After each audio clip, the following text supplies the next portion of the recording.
ചർച്ചയിലേക്ക് വീണ്ടും തിരികെ. വി മനുപ്രസാദ്, ഈ SIT സംഘം ഉണ്ടല്ലോ, ഇപ്പോൾ ഉണ്ണികൃഷ്ണൻ പോറ്റി, മുരാരി, ഇപ്പോൾ സുധീഷ്, ഇവരെയൊക്കെ ചേർത്ത് കണ്ടെത്തിയ കാര്യങ്ങളൊക്കെ വെച്ച് വളരെ നേരത്തെ ഒരു ഭാഗിക കുറ്റപത്രം സമർപ്പിക്കാൻ ഒരുങ്ങുന്നുവെന്ന് കേൾക്കുന്നു.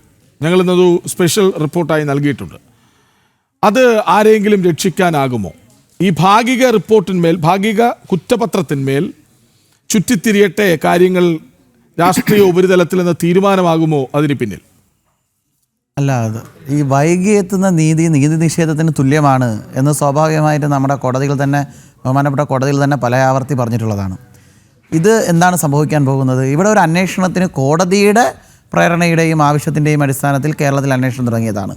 അല്ലാതെ LDFൻ്റെ ഗവൺമെൻറ് എന്നാൽ ഇങ്ങനെ ഒരു സംഭവം നടന്നു, ഇനി അന്വേഷിച്ചോട്ടെ എന്ന നിലയിൽ തുടങ്ങിയതല്ല. അല്ലെങ്കിൽ കോൺഗ്രസിൻ്റെ ഭാഗത്ത് നിന്ന് അങ്ങനെ ഒരു ഇടപെടലിൻ്റെ ഭാഗമായിട്ട് തുടങ്ങിയതുമല്ല. കോടതിയിൽ ചില കാര്യങ്ങൾ വരികയും ആ കാര്യങ്ങളുടെ അടിസ്ഥാനത്തിൽ വലിയ ക്രമക്കേടുകളും കള്ളവും ഇതിനുള്ളിൽ നടന്നിട്ടുണ്ട് എന്നതിൻ്റെ അടിസ്ഥാനത്തിൽ തുടങ്ങിയൊരു അന്വേഷണമാണ്. ഈ അന്വേഷണത്തെ വൈകിപ്പിക്കാൻ, ഈ അന്വേഷണം ശരിയായ രീതിയിൽ എത്താതിരിക്കാനുള്ള എല്ലാ പരിശ്രമവും എല്ലാവരും ചെയ്യും എന്നുള്ളതിൽ ഒരു സംശയവും വേണ്ട. അതിൻ്റെ എല്ലാം പ്രധാനപ്പെട്ട കാരണം എന്താണ്? ഇതിൽ പിടിക്കപ്പെട്ടാൽ പിടിവിഴാൻ പോകുന്നത് ഉന്നതരാണ്.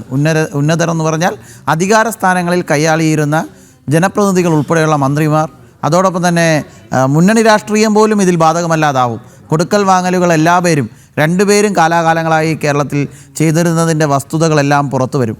അതോടൊപ്പം തന്നെ ഈ കോൺഗ്രസ് സർക്കാരുകളും കമ്മ്യൂണിസ്റ്റ് സർക്കാരുകളും കേരളത്തിലെ ഹിന്ദു സമൂഹത്തെ എത്രമാത്രം ദ്രോഹിച്ചിരുന്നു എന്ന ചർച്ചയും വ്യാപകമായി ഉയർത്തിക്കാണിക്കുന്ന ഒരു സംഭവമായിരിക്കും ഈ അന്വേഷണം ശരിയായ രീതിയിൽ പരിസമാപ്തിയിലെത്തിയാൽ നമുക്ക് കാണാൻ സാധിക്കുന്നത്. അപ്പോൾ അതെത്താതിരിക്കാൻ വേണ്ടി ദീർഘിപ്പിക്കുക, മുന്നോട്ട് കൊണ്ടുപോവുക, അന്വേഷണങ്ങൾക്ക് വേണ്ട ഫാക്റ്റുകളെല്ലാം കണ്ടെത്താതിരിക്കാനുള്ള ഇടപെടലുകൾ നടത്തുക, ഇതെല്ലാം ഇവരുടെ ഭാഗത്തു നിന്നുണ്ടാകും.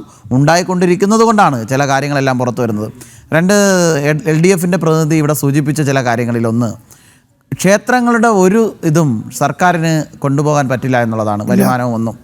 പക്ഷേ അതിലൊരു കാര്യം പറയാനുള്ളത്, ശബരിമലയിലെ തന്നെ കാര്യങ്ങൾ നമ്മൾ എടുത്താൽ, ശബരിമലയിൽ KSRTC ഓടുന്നുണ്ട്, സ്പെഷ്യൽ ചാർജാണ്. ആ വരുമാനം ആരാണ് എടുക്കുന്നത്? സർക്കാരാണ്. ശബരിമലയിൽ ഉപയോഗിക്കുന്ന ഇലക്ട്രിസിറ്റി ബില്ല് കൊടുക്കുന്നുണ്ട്. ആ ബില്ല് എത്രയാണെന്ന് തീരുമാനിക്കുന്നത് ആരാണ്? ഇലക്ട്രിസിറ്റി ബോർഡാണ്. ഇതൊക്കെയാണ് സൂചിപ്പിക്കട്ടെ സാർ പ്ലീസ്. അത് കൃത്യമായി അടയ്ക്കുന്നുണ്ട്. പോലീസ് സംവിധാനം അവിടെ വിനിയോഗിക്കുന്നുണ്ട്, അവർക്കൊരു ചിലവുണ്ട് എന്ന് പറഞ്ഞിട്ട് അത് വിനിയോഗിക്കുന്നുണ്ട്. മലബാർ ദേവസ്വം ബോർഡുകൾ ഉൾപ്പെടെ ദുരിതാശ്വാസ നിധിയിലേക്ക് സംഭാവന തരണം എന്ന് പറഞ്ഞിട്ട് കർശനമായ ഇടപെടലുകളും ശക്തിയുക്തം വാദിക്കുന്ന സംഭവങ്ങളും ഉണ്ടായിട്ടുണ്ട്. അതിൽ തീരുന്നില്ല.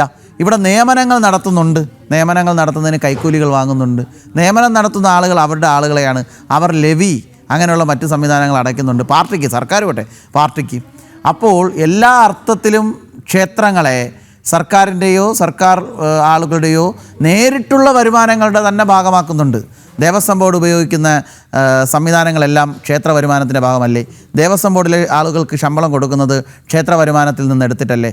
ഇതൊന്നും സർക്കാർ KSRTCക്ക് നൽകുന്നത് പോലെ ഏതെങ്കിലും അടിസ്ഥാനത്തിൽ സർക്കാരിൻ്റെ റവന്യൂ പണം എടുത്തിട്ട് ദേവസ്വം ബോർഡുകൾക്ക് ശമ്പളം കൊടുക്കുന്നതല്ല, മറിച്ച് ശമ്പളം കൊടുക്കുന്നതല്ല.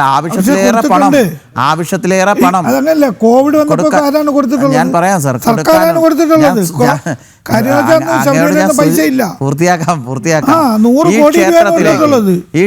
ഈ ശബരിമല മാത്രം എടുത്തോളൂ, ഗുരുവായൂർ ദർശനമെല്ലാം മാറ്റിവെച്ചാൽ ശബരിമലയുടെ വിശേഷ കാലയളവിൽ, മണ്ഡലമാസ കാലഘട്ടത്തിൽ കേരളത്തിന് പുറത്തു നിന്ന് വരുന്ന എല്ലാ പേരും കേരളത്തിലേക്ക് കൊടുക്കുന്ന നികുതിയുടെ കണക്ക് ഒന്ന് ആ സമയത്ത് നമ്മൾ നോക്കിയാൽ ആ നികുതി വരുമാനം എത്രമാത്രം വലുതാണ് കേരളത്തിന് കിട്ടുന്നത്.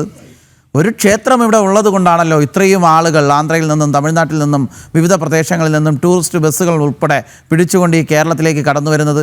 കേരളത്തിൻ്റെ അതിർത്തികളിലേക്ക് കടന്നത് മുതൽ അവരിൽ നിന്ന് വാങ്ങുന്ന പല നികുതികളുണ്ട്. ആ നികുതി വരുമാനം കേരളത്തിന് എത്രമാത്രം വലുതാണ് കിട്ടുന്നത്? ആ നികുതി വരുമാനം നേരിട്ട് ക്ഷേത്രത്തിൽ നിന്ന് കിട്ടുന്നതല്ല, എന്നാൽ ക്ഷേത്രം കാരണം കേരള സർക്കാരിന് കിട്ടുന്നതാണ്. നമ്മൾ കാണാതെ പോകുന്ന ഒട്ടനവധി വരുമാനങ്ങൾ ഈ ക്ഷേത്രങ്ങൾ കൊണ്ട് കേരളത്തിന് ലഭ്യമായിക്കൊണ്ടിരിക്കുന്നു.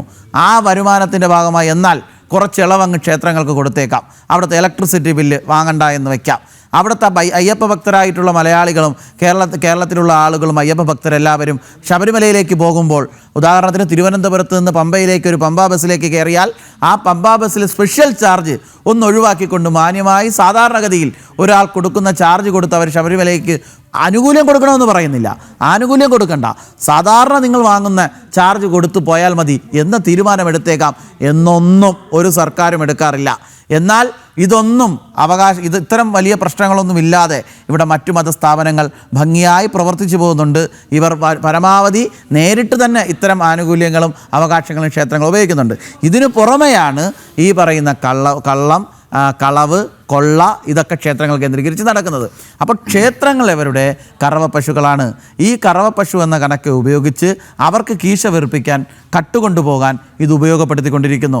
ഇത് ഒന്നൊന്നല്ല രണ്ടെന്നല്ല, എല്ലാ സ്ഥലത്തും ഈ കാര്യങ്ങളെല്ലാം നിത്യേന എന്നോണം ചെയ്തുകൊണ്ടിരുന്നിട്ട് ഇവർ പുറത്ത് നിന്ന് പറയുന്നത് എന്താണ്? ഞങ്ങൾ ക്ഷേത്രങ്ങളെ സംരക്ഷിക്കുന്നു എന്നുള്ളതാണ്. കോവിഡിൻ്റെ കാലഘട്ടത്തിൽ വലിയ സംഭാവന നമ്മൾ ഈ ക്ഷേത്രങ്ങളിൽ ചെയ്തു എന്ന് അവകാശപ്പെടുന്ന സമയത്ത് ഇവിടെ ദുരിതപൂർണമായ എല്ലാ കാലഘട്ട സമയങ്ങളിലും ക്ഷേത്രങ്ങളെ എങ്ങനെയാണ് ഉപയോഗിച്ചത് എന്ന് സാറ് പഠിക്കണം. വേറൊരു കാര്യം കൂടി സൂചിപ്പിക്കാം.